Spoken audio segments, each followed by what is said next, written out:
नमस्कार, आप देख रहे हैं डीपी के न्यूज। मैं आपके साथ हर्ष चौधरी। बुलेटिन की शुरुआत करने से पहले एक नजर बुलेटिन की अहम सुर्खियों पर। 32% SC ST वोट पर गहलोत का बड़ा दाव, दलित आदिवासी के लिए अलग से रखा 1000 करोड़ का फंड। राजगुरु और सुखदेव की शहादत दिवस के अवसर पर रैली निकाली गई। एजुकेशन ग्रुप के छात्र छात्राएं व गणमान्य लोग मौके पर मौजूद रहे। सूरतगढ़ में शहीद आजम भगत सिंह को दी श्रद्धांजलि, शहीदों के बताए मार्ग पर चलने का किया आह्वान। और खबरें विस्तार से। राजस्थान में अब दलित और आदिवासी विकास की योजनाओं को अफसरों को धरातल पर लागू करना अनिवार्य होगा। SC ST विकास योजनाओं को अनिवार्य रूप से लागू करने और इन इलाकों में विकास की गारंटी देने के लिए गहलोत सरकार ने अलग से फंड का कानून बनाया है। राजस्थान SC ST विकास निधि और वित्तीय संसाधनों का विधेयक बुधवार को बहस के बाद विधानसभा में पारित कर दिया। इस बिल में SC ST के विकास के लिए अलग से फंड का प्रावधान करने के साथ इसे गारंटेड रूप से लागू करने का प्रावधान किया जा रहा है। प्रदेश में 32% SC ST की आबादी तक अब विकास की योजनाओं का लाभ पहुंचाना कानूनी रूप से जरूरी हो जाएगा। हालांकि योजनाओं का लाभ नहीं पहुंचाने पर अफसरों पर दंड का प्रावधान अभी नहीं किया गया। SC ST के लिए बजट में अलग से सब प्लान है, लेकिन इसे कानूनी सुरक्षा नहीं मिली हुई। प्रावधान बदलने से अब SC ST विकास की योजनाओं को लागू करना और फंड का सही इस्तेमाल कानूनी रूप से जरूरी हो जाएगा। वहीं श्री गंगानगर की नई मंडी घरसाना से खबर, जहां जब श्री बालाजी एजुकेशन ग्रुप के द्वारा भगत सिंह, राजगुरु और सुखदेव की शहादत दिवस के अवसर पर रैली निकाली गई। Rally Shri Balaji education group से रवाना होकर नई मंडी घरसाना शहर के मुख्य मार्ग से होती हुई शांति नर्सिंग होम पहुंची, जहां शांति नर्सिंग होम के स्टाफ के द्वारा पुष्प वर्षा कर रैली का भव्य रूप से स्वागत किया। तत्पश्चात लॉयंस क्लब पहुंचकर भगत सिंह की प्रतिमा पर श्रद्धांजलि दी। श्री बालाजी एजुकेशन ग्रुप के संचालक गोपाल वर्मा ने कहा कि हमें उनके दिखाए मार्ग पर चलना चाहिए। इस दौरान सैकड़ों की संख्या में श्री बालाजी एजुकेशन ग्रुप के छात्र छात्राएं व गणमान्य लोग मौके पर मौजूद रहे। सूरतगढ़ से खबर, जहां आम आदमी पार्टी सूरतगढ़ विधानसभा इकाई द्वारा शहीद आजम भगत सिंह का शहीदी दिवस मनाया। इस अवसर पर विधानसभा अध्यक्ष राधेश्याम, उपाध्यक्ष नगर अध्यक्ष GD राणा ने शहीद आजम भगत सिंह की प्रतिमा को बसंती पटका पहनाकर श्रद्धा सुमन अर्पित किया। इस अवसर पर पार्टी कार्यकर्ताओं ने शहीद आजम भगत सिंह अमर रही, साम्राज्यवाद मुर्दाबाद, इनकलाब के नारे लगाए और भगत सिंह के मार्ग पर चलने का आह्वान भी किया।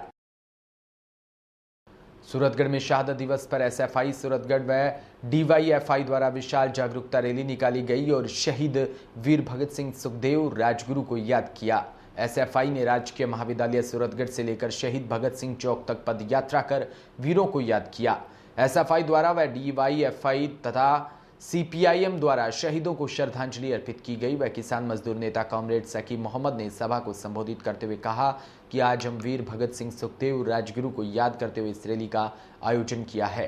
कॉमरेड सकी मोहम्मद ने कहा कि आज हम शहीद भगत सिंह, सुखदेव, राजगुरु व तमाम क्रांतिकारियों को भुला रहे हैं। कॉमरेड ने कहा कि भगत सिंह, राजगुरु, सुखदेव की शहादत इस देश में एक नई क्रांति को लेकर आई। आज जिस तरह से देश में जातिवाद, क्षेत्रवाद की घटनाएं सामने आ रही है, वो निंदनीय है। सूरतगढ़ में बहुजन समाज पार्टी के आह्वान पर राजस्थान की कांग्रेस सरकार में दलित समाज पर हो रही दलित शोषण, बलात्कार, हत्याओं की घटनाओं को रोकने के लिए प्रधान संपादक दलित नेता सतपाल मेघवाल व बसपा पूर्व जिला उपाध्यक्ष पृथ्वीराज मेघवाल व बसपा नेता अमित कल्याण के नेतृत्व में राष्ट्रपति के नाम उपखंड अधिकारी कपिल यादव को ज्ञापन सौंपा। ज्ञापन में राष्ट्रपति से मांग की कि पाली जिले के बाली तहसील गांव बारवा के जितेंद्र पाल मेघवाल के हत्यारों को फांसी दे। जितेंद्र मेघवाल के परिवार को सरकारी नौकरी दें, इस परिवार को सुरक्षा के लिए एक पिस्टल का लाइसेंस दें और मृतक के परिवार को 50 लाख रुपए मुआवजा दें। राजस्थान सरकार को चेतावनी देते हुए कहा कि इन मांगों पर तुरंत कार्रवाई नहीं की गई तो राजस्थान सरकार के खिलाफ संपूर्ण राजस्थान में बसपा की ओर से बड़ा आंदोलन किया जाएगा, जिसकी समस्त जिम्मेदारी राजस्थान सरकार की होगी। वहीं सूरतगढ़ में नए बस स्टैंड स्थित इंदिरा रसोई का SDM कपिल कुमार यादव, तहसील हाबूलाल मीणा और पालिका EO विजय प्रताप सिंह ने औचक निरीक्षण किया। भोजन की गुणवत्ता जांची और अधिकारियों ने इंदिरा रसोई में भोजन पकाने वाले स्थल का निरीक्षण कर साफ सफाई जांचते हुए वहां काम करने वाले कार्मिकों से जानकारी ली।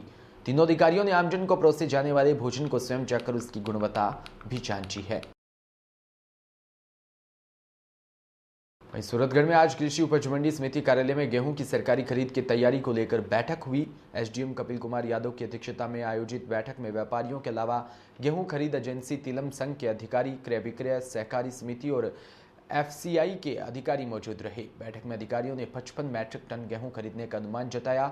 इस पर एसडीएम कपिल यादव ने अधिकारियों को करीब 11 लाख बैग की व्यवस्था करने के निर्देश दिए। वहीं बिजली, पानी और शौचालय संबंधी सुविधाओं में सुधार के लिए भी अधिकारियों को निर्देश दिए।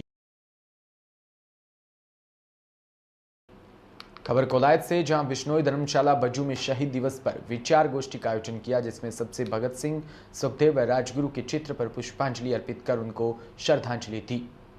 विचार व्यक्त करते हुए ओम प्रकाश पंवार ने कहा कि भगत सिंह के विचार बेहद विचारणीय हैं। गरीब, मजदूर, महिला, दलित, शोषित, पिछड़े और नास्तिकता, समानता आदि पर भगत सिंह के अब तक के सर्वश्रेष्ठ विचार है। उनमें उत्तेजना है लेकिन ठहराव भी है, उत्साह है मगर धैर्य भी है। क्रांति पर शांति ही शांति है। यह गुण ही एक व्यक्ति को हर परिस्थिति से जूझने का साहस देती है। यही विचार है जो एक व्यक्ति को फांसी के तख्ते पर लटकाए जाते हुए भी हंसकर नारे लगाते हुए जा सकता है, क्योंकि इन्हें पता है कि एक दिन इतिहास इनके विचारों पर मंथन करेगा। वहीं सूरतगढ़ थर्मल में 1997-98 में नियुक्त करीब 170 तकनीकी कर्मचारियों के टाइम बॉन्ड प्रमोशन पॉलिसी की मांग को लेकर थर्मल मुख्य द्वार पर चल रहे इंटक के धरने बुधवार को शहीदी दिवस के मौके पर उपस्थित तकनीकी कर्मचारियों ने विद्युत उत्पादन इंटक के प्रदेश महामंत्री श्याम सुंदर शर्मा के नेतृत्व में अमर शहीद भगत सिंह, राजगुरु व सुखदेव को श्रद्धासुमन अर्पित कर याद किया। धरने के 38वें दिन राजकुमार गोयल के नेतृत्व में धर्मपाल सिंह, महावीर सांचोरिया, रामकुमार तुलसाराम सहित दर्जनों तकनीकी कर्मचारी धरने पर थे बैठे।